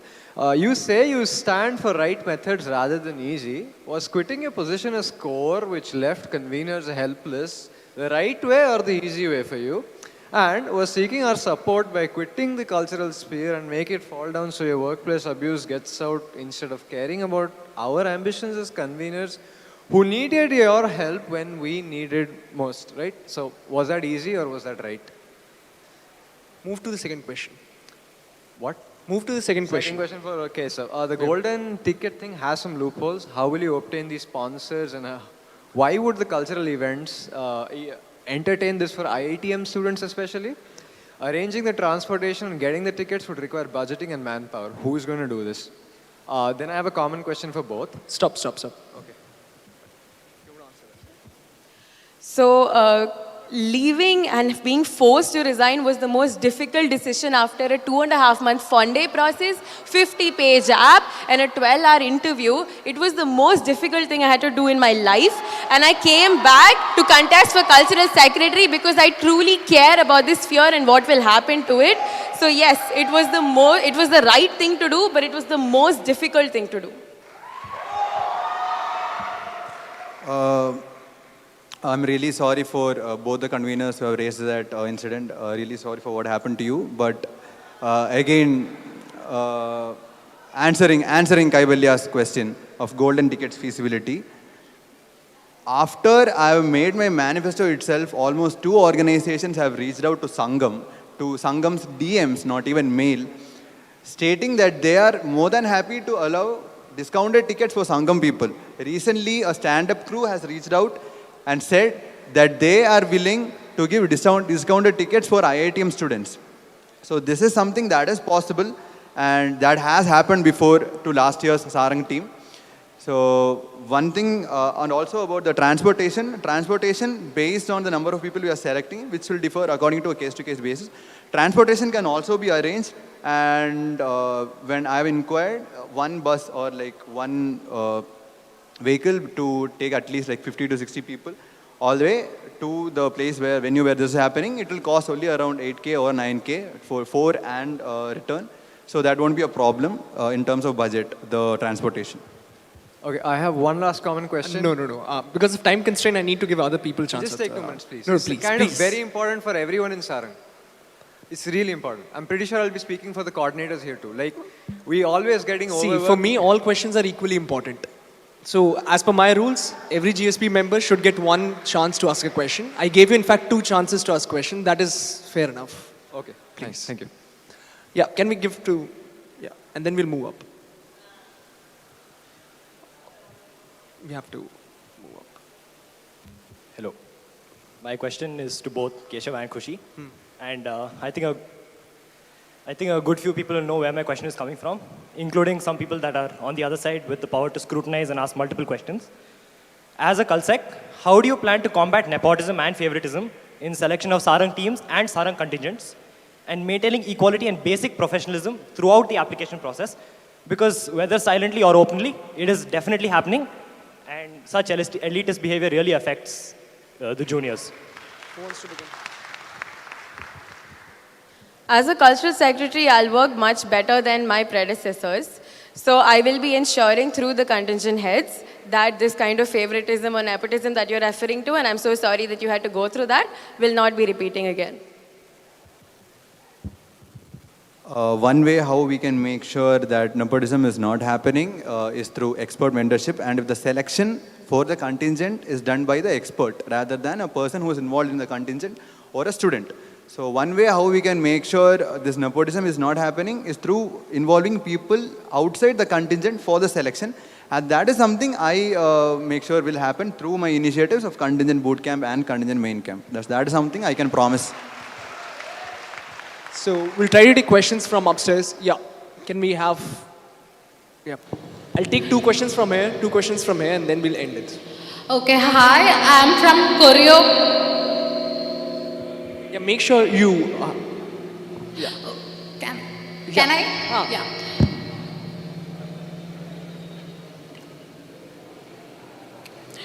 So I'm from Choreo Contingent. What?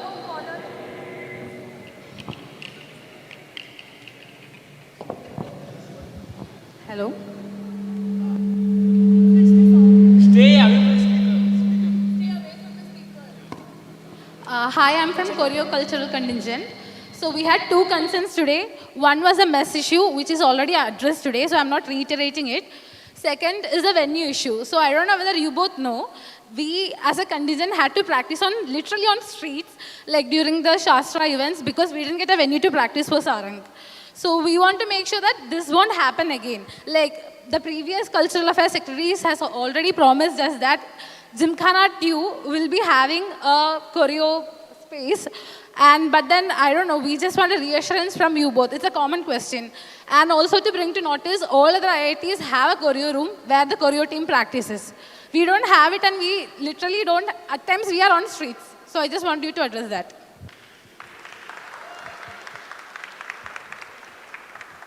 So the event scores are supposed to take care of the venues for practice and things, which I don't think was done this year because we were not there. But I will assure you that we will be giving appropriate venues that you need. I've spoken to Gautam as well, and I know the util issue because of Shastra and all that, and we will be addressing that. There are a few other venues we can look at, like SAC and basketball ground and other things that we should be looking into, honestly, because the limited number of venues that we is restricting our contingent. So yeah, we will be looking into that more. Yeah, to answer your question, to create a new building all of a sudden is something where we have to involve dean planning and other deans as well, the EU, etc. So it is a long drawn process, but in the short term, what we can offer is we can offer alternate venues like you said, the basketball court, SAC main stage, SAC bowl, and util, and even the halls in Gymkhana. But that is something that should be done after considering the opinion of the sports secretary also, and giving the calendar and letting the sports secretary also know about the calendar and the schedule we have.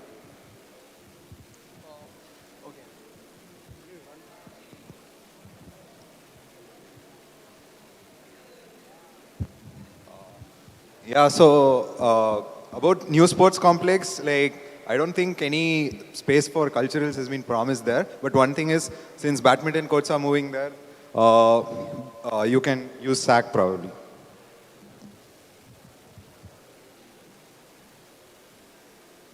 Who else wants to ask question? Anyone from up? Okay, from this side? Yeah, can we give to that?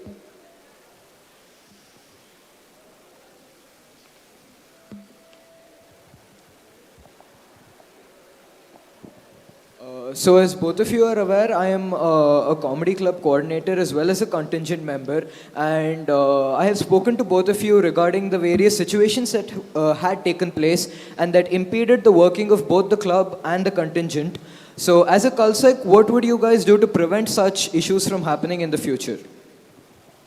So there were severe miscommunication and mismanagement issues that led to the comedy club issue that you are referring to. And honestly, mismanagement and miscommunication led to our resignation as well, which is why as a cultural secretary, I will do my utmost best to resolve that. And I can assure you that if we had not been forced to resign, then that issue would not even exist, because we would have handled it perfectly.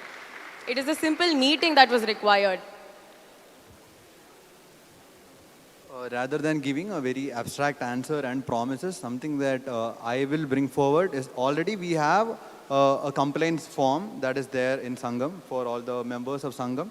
We will be taking that more seriously, and also I'm aware of what happened in comedy contingent and club, and I, from my side, has tried my best to pass that up, and I have called meetings from the contingent heads, the comedy club captain, the comedy club conveners, and there, if I remember, there was a meeting including you, including all the coordinators, including all the contingent members, contingent heads, and me. So that is something that's one effort I've put from my side to make sure that that problem is addressed. And when I'm becoming a secretary, like I mentioned, we'll be having that form. We'll be taking that form for grievances from the contingent members and club members and other people in Sangam more seriously. And whenever there is such an issue where a club member is breaching his boundaries and going to the contingent, or a contingent captain is not fulfilling his duties, again, we'll be having committees where we'll be involving the contingent captains, the contingent heads, and the event scores, as well as the team members of contingent and the club. Okay, we'll take that last question, and then we are wrapping up. Hello. So I'm the choreo convener. I'm Harshit. So this is actually a follow-up to the last question, because I don't feel that it was answered properly. Just to let you know that during Shastra, all the possible venues that you guys mentioned, you till SAC, and everything is taken away by Shastra, and we literally had no place to practice. So I just want to ask you guys, like, how you guys are planning to provide us venue when Shastra is happening? Like, what is your action plan? So for example, when Shastra is happening, we still have a few venues that we can use, for example, the cultural center. And I know that it is not enough for the entire choreo contingent to fit in there, but then we can look at different timings when Shastra is not using particular venues and schedule it accordingly, which I don't think was done this year, and we can do through the contingent heads, and we can take these requirements much in advance. We can have advanced planning for this, which was also lacking this year. Yeah, so when Shastra is happening, there are actually multiple venues that are still not being used. We had the cultural cafe this year, but like you mentioned, it is not sufficient for the choreo contingent, and I'm very aware about that. But we do have other venues apart from SAC, CLT and all, which we can sit together and plan once the next year starts, or maybe right before Shastra and Sarang. We can have a discussion on where, we can have a discussion even with the Shastra course on where we can have the practice, or where we can do practice sessions of other contingent when Shastra, ESL and other events are taking place. But yeah, like you said, we can look at other venues or other alternatives we have, which can even include hostel quadrangles and hostel rooms. Okay. So with this, we are winding up today's Soapbox, and like both the candidates have, done their job, and they have requested everyone to please come and vote, right? We're aiming for Operation 100 this time, 100% turnout, for which we require everyone's help. So I request you all to please come up and vote on 12th of March, right? Go to your nearest polling booth, and let's show the country that we can achieve 100% turnout. I thank everyone for coming in here. Thank you to both the candidates. Wish you all the very best.